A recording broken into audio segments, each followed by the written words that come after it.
الحمد لله رب العالمين والعاقبة للمتقين والصلاة والسلام على سيد الأنبياء والمرسلين نبينا محمد وعلى آله وأصحابه ومن تبعهم بإحسان إلى يوم الدين. الحمد لله الذي هدانا لهذا وما كنا لنهتدي لولا أن هدانا الله. رب اشرح لي صدري ويسر لي أمري واحلل عقدة من لساني يفقه قولي. اللهم انفعنا بما علمتنا وعلمنا ما ينفعنا وزدنا علما.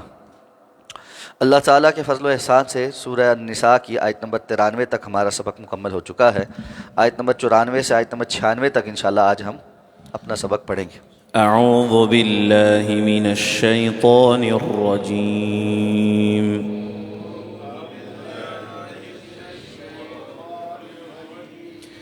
بسم اللہ الرحمن الرحیم.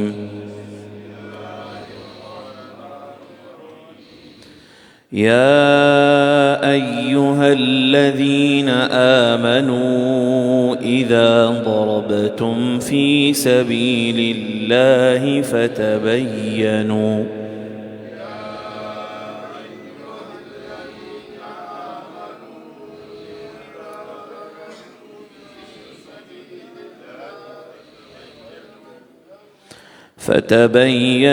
ولا تقولوا لمن ألقى إليكم السلام لست مؤمنا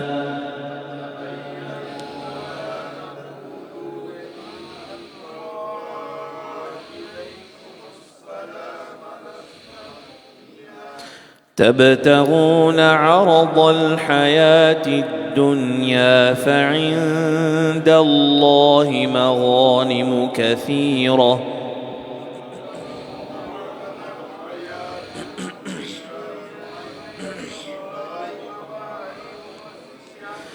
كذلك كنتم من قبل فمن الله عليكم فتبينوا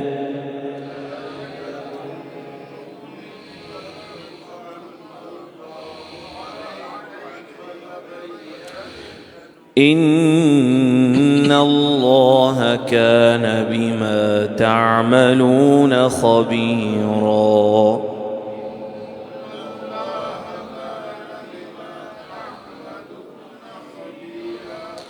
لا يستوي القاعدون من المؤمنين غير أولي الضرر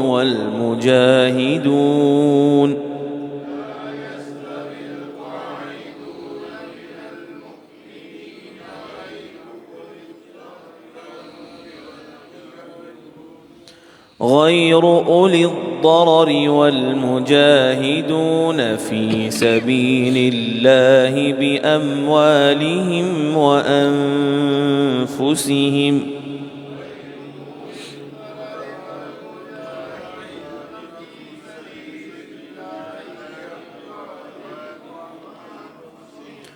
فضل الله المجاهدين بأموالهم وأنفسهم على القاعدين درجة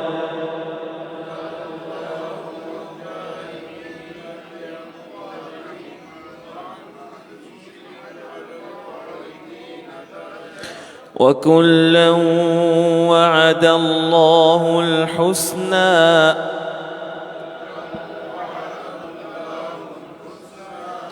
وفضل الله المجاهدين على القاعدين أجرا عظيما.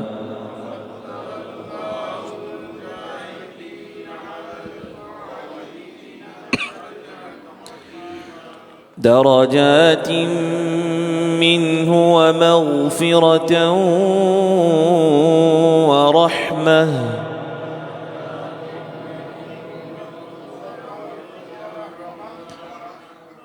وكان الله غفورا رحيما.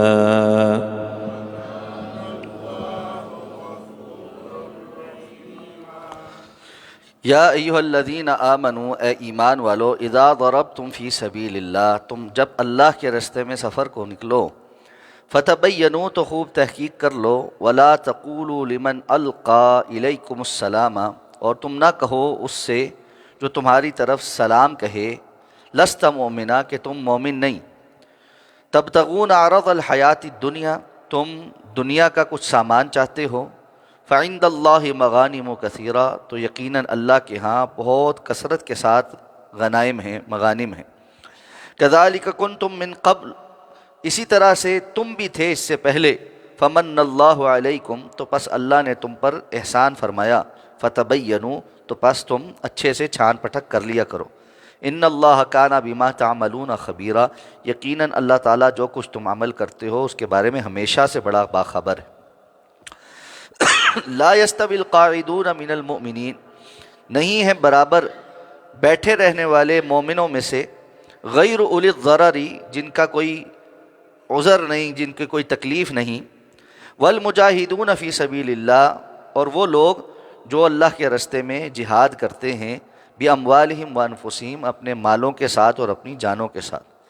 فضل اللہ المجاہدین، فضیلت بخشی ہے اللہ نے مجاہدین کو، باموالہم وانفسہم، اپنے مالوں کے ساتھ اور اپنی جانوں کے ساتھ جہاد کرنے والے، علی القائدین درجہ، بیٹھے رہنے والوں پر ایک درجہ، وَكُلًّا وَعَدَ اللَّهُ الْحُسْنَى، اور ان میں سے ہر ایک کے ساتھ اللہ نے اچھائی کا وعدہ کیا ہے، وَفَضَّلَ اللَّهُ الْمُجَاهِدِينَ، اور فضیلت بخشی ہے اللہ نے مجاہدین کو، علی القائدین، بیٹھے رہنے والوں میں سے، اجرا عظیما، بہت بڑے اجر کی، درجات منہ، اس کی جانب سے درجات کی، ومغفرۃ ورحمہ، اور مغفرت اور رحمت کی، وکان اللہ غفور الرحیمہ، اور یقینا اللہ تعالیٰ ہمیشہ سے بہت زیادہ بخشنے والا اور بہت ہی رحم فرمانے، بار بار رحم فرمانے والا ہے۔ اب حکم یہ دیا گیا کہ جب مسلمان اللہ کے راستے میں نکلیں تو کسی کے اوپر بھی ہتھیار اٹھانے سے پہلے اچھے سے تحقیق کر لیں۔ گزشتہ آیات میں قتل خطا اور قتل عمد کے متعلق احکامات نازل ہوئے تھے، اب ایک اور اہم معاملے کی طرف توجہ دلائی جا رہی۔ حضرت عبداللہ ابن عباس رضی اللہ تعالیٰ عنہما کی روایت صحیح بخاری میں موجود ہے، وہ فرماتے ہیں یہ آیا مبارکہ اس معاملے میں نازل ہوئی کہ مسلمانوں کا ایک دستہ جو ہے وہ ایک جگہ سے گزر رہا تھا، وہاں پہ ایک بندہ تھا جس کے پاس کچھ بھیڑ بکریاں تھیں اور وہ ان کو چرا رہا تھا، تو مسلمانوں کا دستہ جب وہاں سے گزرا تو انہوں نے، اس بندے نے ان کو سلام کیا، تو انہوں نے اس کو پکڑ لیا اور سمجھا کہ یہ کافروں میں سے ہے اور اس کو قتل کر دیا۔ تو اس موقع پہ اللہ رب العزت کی طرف سے یہ آیات نازل ہوئیں کہ تم اس طرح لوگوں کو بغیر کسی تحقیق کے قتل نہیں کر سکتے کہ یہ دشمن کے علاقے میں ہے تو بس یہ دشمن ہی ہوگا،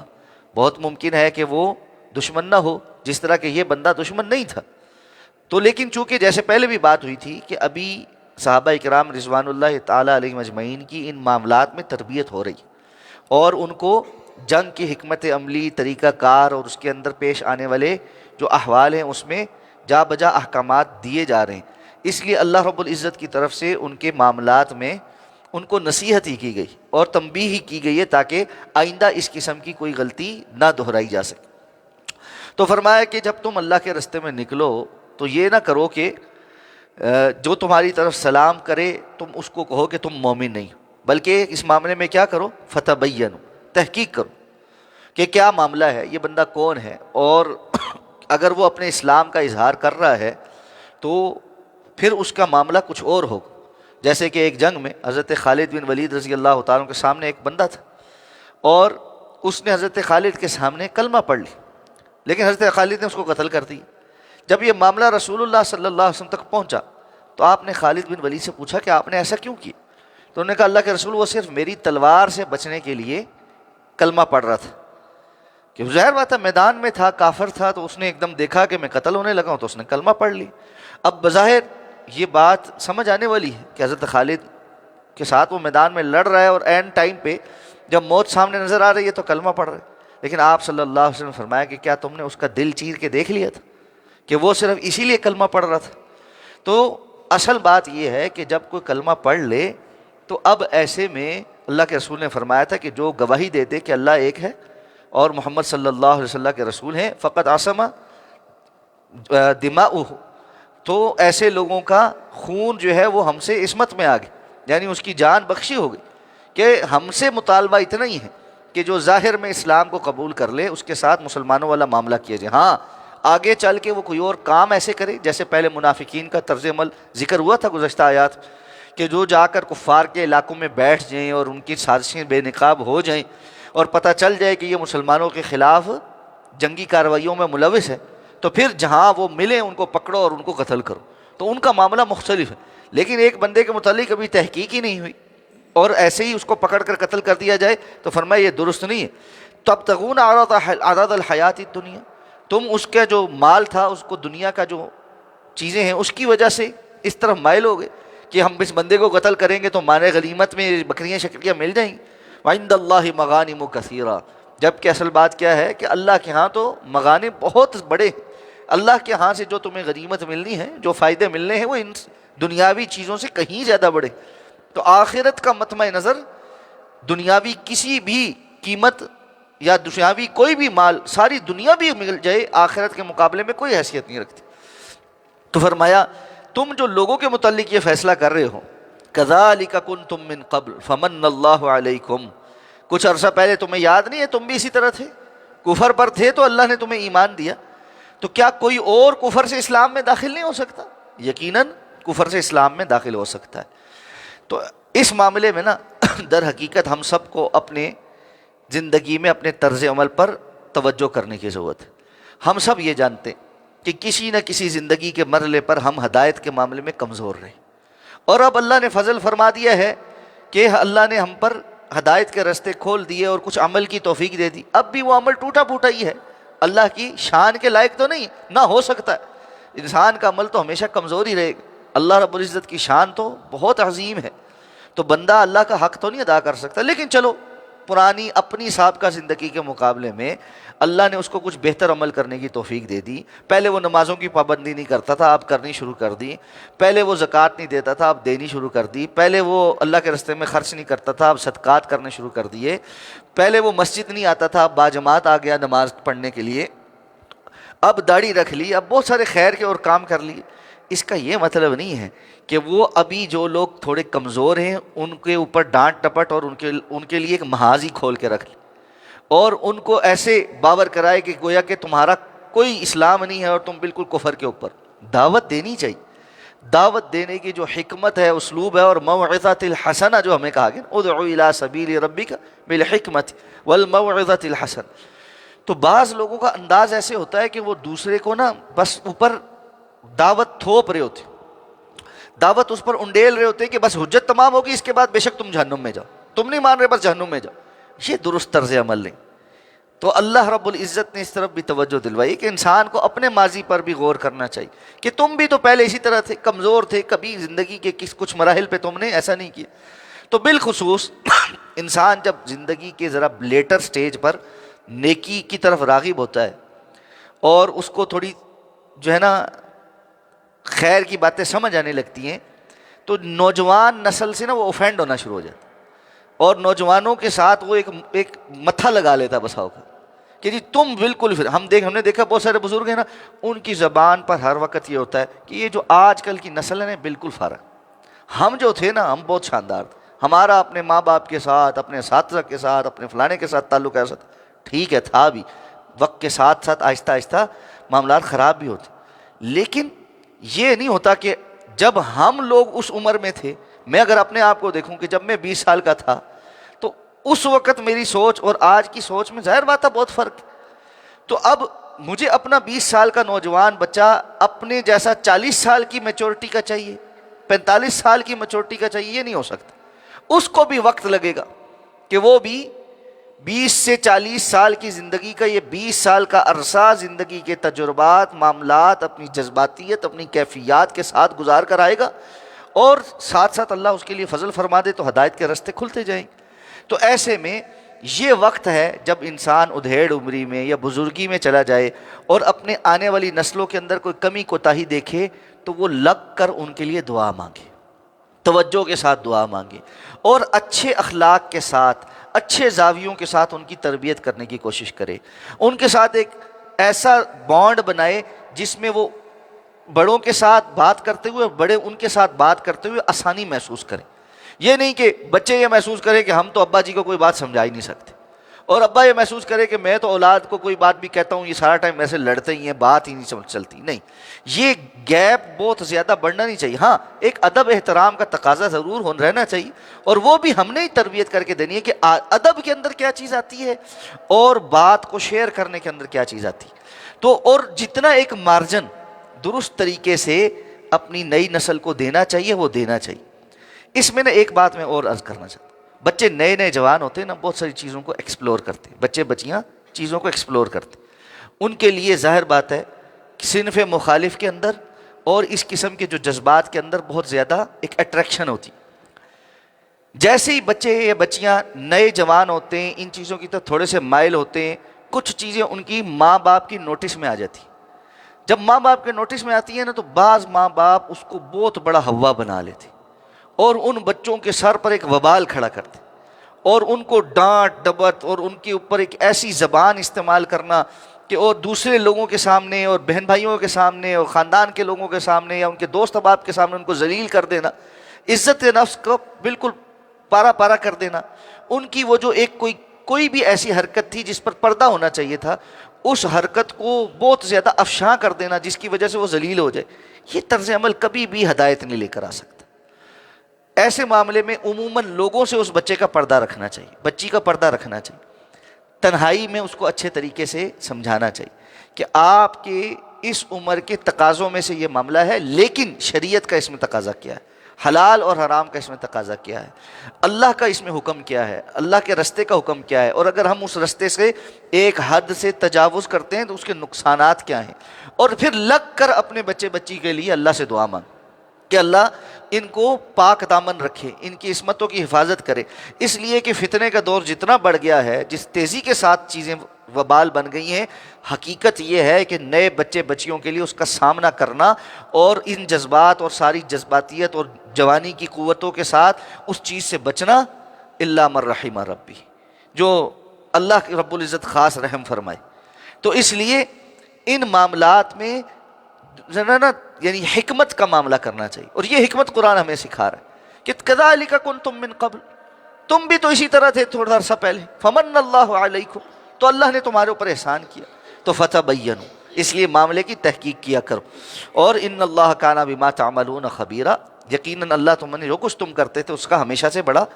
خبر رکھنے والا ہے۔ اب فرمایا کہ وہ لوگ جو جہاد پر گئے ہوئے ہیں اور اپنے مال اور جان کے ساتھ جہاد کر رہے ہیں، اور جو پیچھے بیٹھے ہیں، یہ برابر نہیں۔ یہ حکم کیا ہے؟ ایک تو ہے کہ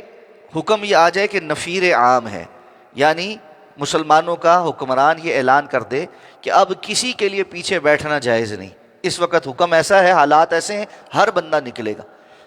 تو پھر تو سوائے عذر والوں کے باقی کسی کے لیے پیچھے بیٹھنا جائز نہیں۔ جیسے غزوہ تبوک کے موقع پہ اللہ کے رسول صلی اللہ علیہ وسلم نفیر عام کی تھی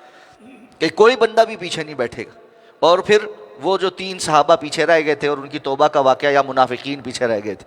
لیکن جب عمومی حالات، جب حالات بہت سخت نہیں لیکن اللہ کے راستے میں جہاد ہو رہا ہے، اب ایسے میں آپشنل ہے کہ جو جہاد پر جانا چاہے اور جو کہیں پیچھے اپنے دنیاوی معاملات کے لیے یا اپنے حالات اور واقعات یا کاروبار کے لیے پیچھے رہنا چاہے وہ پیچھے رہ سکتا ہے۔ لیکن فرق بتا دیا گیا کہ جو پیچھے بیٹھنے والے غیر اولی الضرر، کہ جن کو کوئی تکلیف نہیں ہے، یعنی ان کا پیچھے رہ جانے کا سبب تکلیف نہیں۔ کیوں؟ حضرت عبداللہ ابن مکتوم رضی اللہ تعالیٰ نابینا صحابی تھے، یہ رسول اللہ صلی اللہ علیہ وسلم کے پاس آئے اور آ کر کہا کہ اللہ کے رسول صلی اللہ علیہ وسلم، میری اگر آنکھیں کام کرتی ہوتی نا تو میں ضرور بضرور آپ کے ساتھ جاتا اور جا کر جہاد کرتا۔ یعنی انہوں نے حسرت کے طور پر کہا کہ میں نابینا ہوں، میں نہیں جا سکتا۔ تو اللہ تعالیٰ نے ایسے لوگوں کے لیے اجر لکھا ہے کہ جن کی نیت بری ہے لیکن عذر کی وجہ سے وہ نہیں جا سکتے۔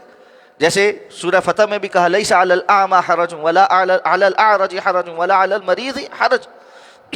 نابینا پہ کوئی حرج نہیں ہے اور لنگڑے پہ کوئی حرج نہیں ہے، اور جو مریض ہے اس کے اوپر کوئی حرج نہیں ہے۔ باقی تو یعنی ایسے لوگ جن کا کوئی عذر ہے وہ نیت پوری رکھتے ہیں تو اللہ تو نیتوں کے حال جانتا ہے۔ اسی لیے رسول اللہ صلی اللہ علیہ وسلم ایک غزوے میں تھے اور واپسی پر آپ صلی اللہ علیہ وسلم نے صحابہ کو مخاطب کر کے کہا کہ تم نے کوئی گھاٹی نہیں طے کی اور کوئی چڑھائی نہیں چڑھی اور کوئی اترائی نہیں اترے، اس سوائے اس کے کہ کچھ لوگ مدینہ میں بیٹھے اور وہ تمہارے ساتھ تمہارے اس تمام تکلیف اور اجر میں شامل۔ صحابہ حیران ہوئے، کہا اللہ کے رسول کیوں، وہ تو مدینہ بیٹھے۔ آپ نے فرمایا اس لیے کہ ان کا عذر ہے اور ان کے دل مچلتے کہ وہ بھی اللہ کے راستے میں جا سکتے لیکن وہ اپنے عذر کی وجہ سے نہیں جا سکے، اور اللہ تعالیٰ نے ان کے اس عذر کی وجہ سے ان کے لیے پورا پورا اجر لکھا ہے۔ اب عام حالات ہیں، آپشنل ہے، تو جو لوگ بیٹھے ہیں ان کا عذر کوئی نہیں، جائز ہے کہ وہ نہ جائیں، لیکن جو گئے ہیں ان کی فضیلت ہے، ان کی فضیلت ہے۔ کیا فضیلت ہے جی؟ اللہ نے فرمایا فضل اللہ المجاہدین باموالہم وانفسہم علی القاعدین درجہ، اللہ نے اپنے مال اور جان کے ساتھ جہاد کرنے والوں کو بیٹھے والوں سے ایک درجہ اونچا رکھا ہے، جبکہ وَكُلًّا وَعَدَ اللَّهُ الْحُسْنَى، اللہ نے ہر ایک کے ساتھ نیکی کا اور اچھائی کا بدلہ جو ہے نا وعدہ کر رکھا ہے۔ یہ صحابہ کرام ہیں تو اللہ نے ان کے متعلق کہا کہ اللہ نے ان سب کے ساتھ حسنہ کا وعدہ کر رکھا، اور حسنہ کا معنی جنت، اور دوسری جگہ اللہ رب العزت نے قرآن میں ہی حسنہ جنت کو قرار دیا تو فرمایا فضل اللہ المجاہدین علی القائدین اجرا عظیما، اور یہ جو درجہ اللہ نے بیان کیا ہے نا یہ کوئی چھوٹی چیز نہیں ہے، یہ بہت بڑے اجر کی بات ہے۔ یہ جو درجہ اللہ بیان کر رہا ہے یہ بیٹھنے والوں کے مقابل مجاہدین جو ہیں اللہ نے ان کو بہت عظیم اجر عطا فرمانا ہے۔ کیا ہے؟ درجات منہ ومغفرۃ ورحمہ، اللہ نے بہت جنت کے درجات اور